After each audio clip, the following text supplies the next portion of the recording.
Alors bonjour, dans cette vidéo je vais vous montrer comment régler au problème du port inconnu lorsqu'on essaye d'envoyer un code dans un microcontrôleur qui est le ESP32. Peu importe la version du ESP32, mais moi dans cette vidéo je vais vous montrer pour ce microcontrôleur précisément. Premièrement, lorsque j'essaye d'envoyer un code dans le microcontrôleur, j'ai comme cette erreur port inconnu. On demande de spécifier le port de upload du code dans le microcontrôleur. Or, généralement, c'est un truc qui se fait par défaut. Peu importe si vous utilisez Visual Studio Code, plateforme IO ou bien Arduino Uno comme interface de développement des microcontrôleurs. Tout ça, c'est la même chose. Pour pallier à ce problème, nous devons juste installer le pilote. Bon, premièrement, nous devons brancher notre microcontrôleur de la machine. Lorsqu'on le branche, on peut constater qu'il apparaît ici et on peut bien voir pilote indisponible. Ouais. On peut bien voir qu'on a le pilote indisponible et pour se rassurer de ça, on peut taper dans gestionnaire de périphérique et là on peut bien voir que on a un pilote qui est indisponible. Le petit point d'exclamation rouge précise qu'on a un pilote un périphérique qui ne fonctionne pas normalement, que le pilote est manquant. Et bon, pour pallier à ce problème, nous devons télécharger le pilote manuellement et l'installer. Et pour ce faire, on ouvre Google, on peut taper CP2102 USB Driver.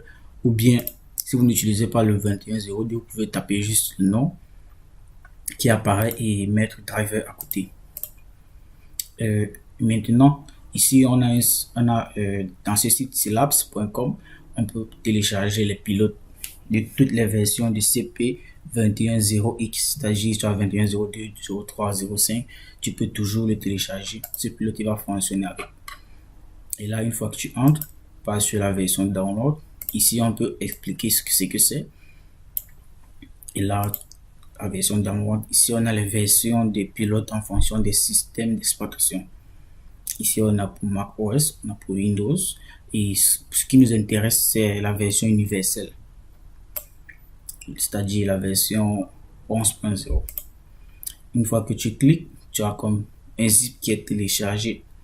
Par défaut, c'est dans le dossier téléchargement. Et comme je l'ai téléchargé déjà 2 fois, tu le télécharges et tu l'extrais. Tu fais juste une extraction. Comme ceci. Ouais. Parce que le dossier il existe déjà, c'est pourquoi j'ai ce message. Et une fois qu'on extrait le dossier, on peut constater qu'on a plusieurs fichiers. La version 32 et 64 bits. Et ici, on a comme la licence du pilote. Et ici, on a la procédure à faire. Et lorsqu'on ouvre ceci, on peut bien voir la version, le développeur et le système d'exploitation supporté. Et ici, on peut voir le fichier additionnel pour l'installation et ici on a la méthode d'installation. Premièrement, on a comme prompt install, c'est une notification de l'invite de commande qui demande d'installer. C'est une méthode qui se fait généralement automatiquement. Et ici on a l'installation manuelle. Pour installer manuellement, on doit utiliser l'explorateur de fichiers pour dézipper le dossier. Et ici on fait un clic droit sur le fichier syllabs.inf et sélectionner l'option install. Suivre juste les instructions. Et pour désinstaller, on a juste à ouvrir le gestionnaire de périphérique ou bien le device manager et partir dans l'option port et désinstaller simplement le périphérique. Ça c'est pour désinstaller. Or maintenant nous on veut installer. Premièrement, je vais vous rassurer pour une seconde fois. Lorsque j'essaye d'envoyer un code, j'ai comme un message d'erreur qui me dit port inconnu. Actuellement, mon périphérique il est connecté et c'est ça. Nous allons régler ça avec l'installation. Ce fichier qu'on doit sélectionner, on a bien dit, c'est syllabs.inf. Fais un clic droit et sélectionner install.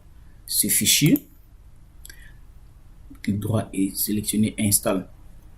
Une fois qu'on clique sur sélectionner install, On a comme derrière, en arrière-plan, les commandes qui s'exécutent et là, le pilote sera installé. Ça ne prend pas d'espace mémoire et ça ne prend absolument rien. Il n'y a rien d'autre à faire que de cliquer sur install pour installer le périphérique. Et lorsque l'opération est terminée, on peut constater ici que le nom a changé et maintenant, lorsqu'on s'en va dans votre périphérique, on n'a plus ce périphérique là. Parce que le pilote est déjà disponible et on a cette nouvelle option qui nous dit qu'on a notre pilote qui est fonctionnel. Et là, si on veut le désinstaller, on a juste à venir ici et désinstaller l'appareil. C'est tout. Et maintenant, lorsqu'on veut essayer de renvoyer notre code dans le microcontrôleur, on peut juste faire un upload.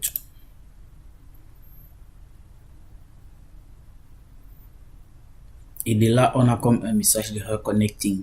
À ce niveau, ce qu'il faut faire, c'est appuyer sur le bouton boot de notre microcontrôleur, maintenir ce bouton. Quand on le maintient, ça active le mode de flashage et de là, notre code peut entrer dans le microcontrôleur. C'est toujours en attente. Lorsque j'appuie, là, je viens d'appuyer et il faut le maintenir jusqu'à ce que le code entre, jusqu'à ce qu'on a comme notification success. À ce niveau, notre code est déjà dans le microcontrôleur. Et maintenant, pour lancer le code, pour démarrer, on doit appuyer sur ce bouton. Parce que automatiquement, il ne démarre pas comme dans les autres microcontrôleurs tels que le Nano IoT, le Maker 1000, Maker 1010. Généralement, il ne démarre pas par défaut. Pour le faire, on doit juste appuyer sur ce bouton. C'est un peu comme une autre fonctionnalité, le bouton reset. Lorsqu'on clique dessus, on a notre code qui peut fonctionner actuellement. Et c'est ça pour cette vidéo. Merci, je vous prie de liker et de vous abonner.